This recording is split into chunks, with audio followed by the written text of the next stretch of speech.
Et c'est reparti pour les perles de Twitter. Aujourd'hui, c'est au tour d'Idriss Aberkane qui brille encore une fois par son ignorance sur des sujets qu'il ne maîtrise pas. Et pourtant, Psyodélique, c'est vraiment pas un sujet compliqué. Tu passes 20 minutes sur sa chaîne, t'as compris que c'est pas ici que tu vas choper des points de QI. C'est sympathique. C'est du divertissement, c'est tout. Bref, voici le tweet. Oui, vous ne rêvez pas, Psyodélique fait maintenant partie du cercle très fermé de la sphère zététicienne. Et sérieux, j'ai l'impression de voir un tweet venant d'un militant woke qui mélange tout et qui fait de la culpabilité par association. Alors que Psyodélique n'a juste rien à voir avec la zététique, mais genre rien du tout quoi. Et puis je ne crois pas que ce mec soit respecté dans la sphère Z, mais bon. Mais le pire, c'est qu'il a carrément déposé plainte contre lui. Mais pourquoi? Pour calomnie, diffamation? Non, mais non. Pour association de malfaiteurs.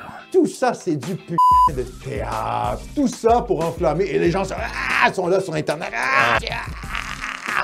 Toujours plus, Idriss, toujours plus. Bon, il en avait déjà parlé il y a quelques mois, mais quand j'avais vu ça, je me suis dit, bon allez, il s'est planté, il va vite s'en rendre compte, et il va le virer de l'équation. Mais non, il recommence là. Je rappelle quand même que l'association de malfaiteurs est, selon le code pénal français, un groupement d'individus formés en vue de la préparation d'un ou plusieurs crimes ou délits. Voilà. Ça veut dire qu'Idriss Aberkane est persuadé que Psyodélique s'est associé avec la sphère Z, genre Thomas Durand par exemple, dans le but secret de commettre soit un crime, soit un délit. Le mec n'a juste rien compris. C'est quoi ton projet? Psyo n'a absolument rien à voir avec la sphère Z. Il n'a ni la méthode, ni l'envie de faire l'esprit critique. Il s'en fout. Ce mec-là, c'est juste un magazine People version YouTube Game. Rien de plus. Enfin, calme-toi, Idriss. Bon, calmez-vous.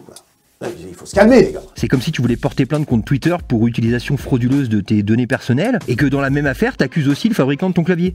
C'est quoi le rapport? Non, mais tout ça doit arrêter, là. Psyodélique n'a fait que commenter l'actualité autour du clash qu'il y avait entre Thomas Durand et Idriss. C'est juste un commentateur, le mec. Il était sur le banc de touche pour encourager une des deux équipes. C'est tout. Oui, c'est ça la réalité. Mais ce que révèle ce tweet, au-delà du fait qu'il n'a rien compris, c'est le raisonnement.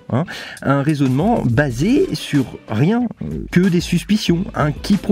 Et certainement une envie de croire qu'il y a un complot contre lui. Mais si sur un sujet aussi simple, il arrive à se planter et au bout de plusieurs mois recommence sans avoir admis ou même vu son erreur, mais qu'en est-il sur d'autres sujets plus complexes? Je pose la question, c'est tout, calme-toi. Bref, ce mec, au-delà d'être un excellent orateur, a un ego tellement surdimensionné qu'il en devient risible. On a l'impression qu'il se croit dans un film, le mec. Tu sais, genre, lui c'est Liam Neeson et en face t'as les Serbes et les zététiciens. Oui, sauf que là, pour le coup, les deux n'ont rien à voir. Ils bossent pas du tout ensemble. Le mec, il était juste assis sur un banc, il a vu qu'il y avait une embrouille, et il a pris des popcorn et il a commenté le combat. Ouais, c'est tout. Mais si vraiment Idriss a déposé plainte pour des faits aussi graves, je pense que Psyodélique pourra facilement à son tour déposer plainte pour dénonciation calomnieuse. Bref, une sombre affaire. Et toi, t'en penses quoi finalement de tout ça? Parce que moi